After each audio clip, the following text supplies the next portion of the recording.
Hey everyone, it's Jenny. I'm back with another, well, not another project share. This is actually a tutorial. I'm a little nervous because I hardly do tutorials. I haven't done one in a really long time. But I did ask on one of the project shares, which was the luggage tag holder, if the shaker, if anyone wanted to see a tutorial. And I think there was a couple people who did. I know one of them was Ginger. So hi, Ginger. And I just wanted to do a video of, I'm a little nervous because I don't know how to do these things. But, so just kind of bear with me. This is my second time trying, so hopefully I'll get it right this time. Last time I accidentally turned off the video, so starting over again. Okay, so the main thing that you're gonna need is sheet protectors. So I just got a box from Office Depot. This is a, does it say 8.5 by 11, and then I think it says here super heavyweight 5.0 mils. I don't even know what that means, but that's the one I picked. I think I just wanted something that was a little bit thicker. I don't know how well it'll work if you are using like a thinner version, but you want to make sure it's the ones that are clear, because I know that there's some sheet protectors out there that's frosted-y looking, so that's not gonna give you a good result.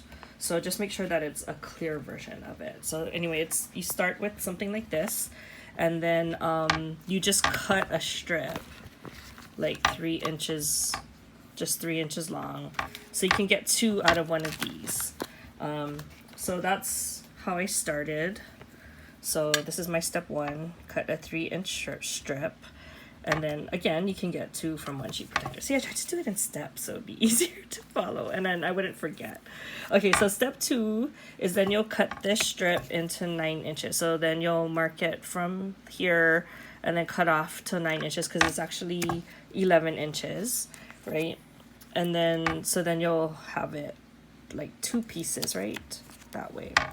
And then step 3, if your side is still, if you used like this part where it's the edge and it's folded but it's still connected, then you have to use your scissors and cut it like this, like that, to open it up. I think that's what I said you have to do. Okay, so then you'll have a piece that is like separated like that, and so it'll now be 3 by 9. Okay, so that's step 2 and 3. Okay, so step 4 is you'll cut one of the strips to 4.5 inches. So let me just show you what I mean. So you started with, oh, sorry, my little stand is here. So you started with something like this, right, where you had 2 of the strips that are connected on this side, but it's 9 inches long, right? So what you want to do is cut one of them down to 4.5 inches. So that's this one. So then I just lifted it up. Actually, it was down like this. So on your paper trimmer, you're gonna just lift this long one up, and then you're gonna measure from here to 4.5 and then cut it down. So it's hard to see, but it's a lot. It's halfway. Okay. So that's the step 4. Okay, so you have one still at 9 and one at 4.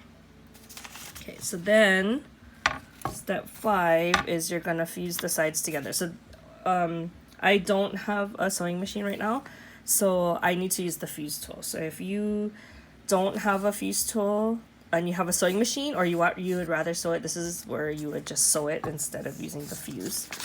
So then let me show you sorry, I gotta keep going back and forth to show you because I'm not actually doing it. Okay, so it looks like this, right? And then you're just gonna get your ruler, and then you're gonna fuse here, right? So I'm trying to focus. And what I do is if you're using a fuse tool, I find that it works a lot better if you, first of all, you heat up your tool, so it's really hot before you even start. And then I go really slowly with the ruler, with the tool. I just go really slowly because I noticed if I go fast, it doesn't seal it that well. I usually go twice, and then I'll do this side, and then I'll flip it over, and then I'll go again, and I'll do it twice. And then what I do is I get like either my ruler or a bone folder, and I stick it in, and I just check to make sure that you got a good seal. So that's kind of what I do. So then now you have this pocket here, right? So where's the other one? It's hard to see because everything is clear.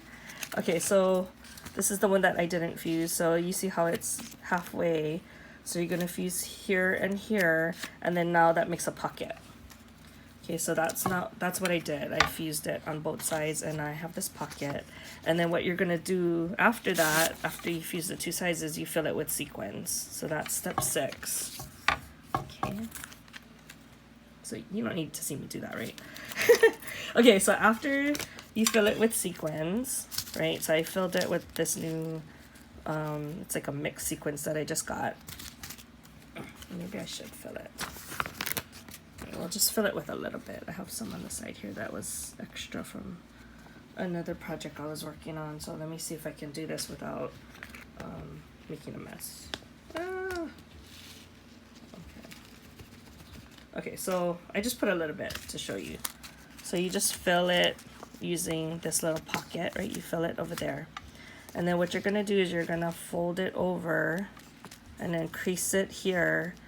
And then you're gonna fuse the sides here on both sides. You don't really have to fuse the bottom. You can if you want to, but because it's folded like this, the sequence is not gonna come out. But anyway, that was just to show you how I did this part. So then now you have this pocket.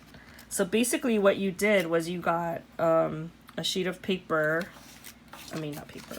You got the acetate, and then you made one pocket, right? And then you went like this. But it doesn't, sorry, it doesn't look like the right shape, so it's kind of throwing you off. Okay, anyway, getting back to my project. So now on the top here, there is another pocket, right? And this is where you're gonna stick your luggage tag information. So if you wanna, you can just make it on the computer, and I just had one that said like name, address, and phone number. And then that way the person, whoever's going to use it, can just, they can change it out if they their information changes, or if they want other people to use it, and or whatever. So so this part will remain where you can see the shaker, and then this part will be where you can see the name. And then the last, is that the last step?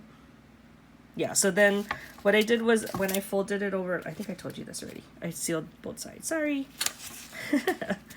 And then the last step is step 8, which I'm not going to do, but you just punch a hole. So what I did was, because I didn't want the hole to block where the insert goes, I punched my hole on the side, and then I put my eyelet there.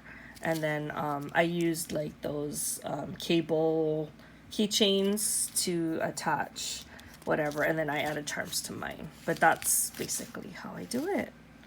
So it doesn't take that long. Like once you get a system going, you know, you can do like several at once, and then kind of mass produce it, and then it won't take you that long. But actually, once my fuse tool is heated, you know, it's actually quick for me to do a lot of them, because then if you just have it all pre-cut, then it shouldn't take you that long. Then the longest part will be like picking what sequence mix you want to use. So this one was easy because I just decided to use the one that was already mixed. I didn't even add anything into it.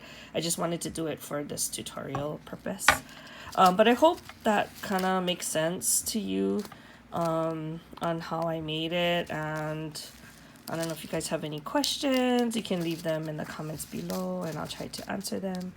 But I think it's kind of cool to be able to adjust it, yeah. And then so the other cool thing that I think it's cool, the other thing I did on the ones to my nieces is that I personalized it. So my husband helped me because I have a hard time with my cameo. I know a lot of people like swear by their cameos, but figuring out like what setting to put it on is still confusing to me. So he helped me. I just designed it. I put in my niece's names, and then he cut it on vinyl for me, and then we laid it on here.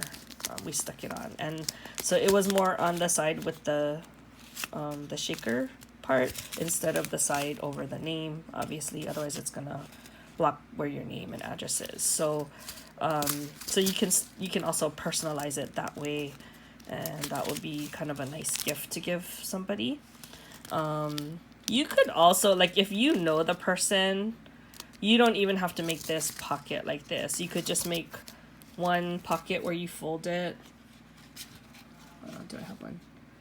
Like, you could just cut this off, right? And then fuse the two sides, add the sequins, add in your address, and then do it that way. But because I'm considering doing this for a craft fair, I probably will if we do craft fairs this year. But then it's harder, right? Because if you don't know the person's name and address ahead of time, then you can't be doing it. So there is an easier way to do it. I just wanted to be able to update the address part for whoever gets it. Okay, so that was long enough. It's about 11 minutes. But I hope it's easy to understand, and I hope you folks give it a try. If you do, if you can tag me so that I can see what you've done, because I'd love to see other people try it out. Okay, I will talk to you guys in the next video. Bye.